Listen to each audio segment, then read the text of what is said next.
আসসালামু আলাইকুম। ঈদ মোবারক। সবাইকে ঈদ উল আজহার শুভেচ্ছা রইল। আমাদের বাংলাদেশের প্রতিটি মানুষের ঈদ খুব ভালোভাবে কাটুক। আমরা এই ঈদের দিনে আমাদের সামর্থ্য অনুযায়ী আমাদের সাহায্যের হাত বাড়িয়ে দেই গরিব দুঃখীদের মধ্যে। আমাদের আশেপাশে অনেকেই ঈদ ভালোভাবে পালন করছে না, অনেকের অর্থনৈতিক সংকট রয়েছে।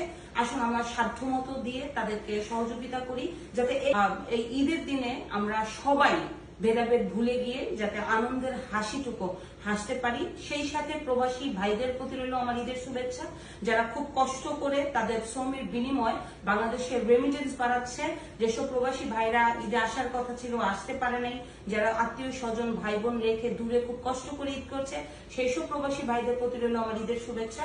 এবং বাংলাদেশের বিশেষ করে শ্রমিকরা, যেসব শ্রমিকদের শ্রমের মধ্য দিয়ে বাংলাদেশের অর্থনীতি দিন দিন উন্নত হচ্ছে, তাদের প্রতি রইল আমার ঈদের শুভেচ্ছা।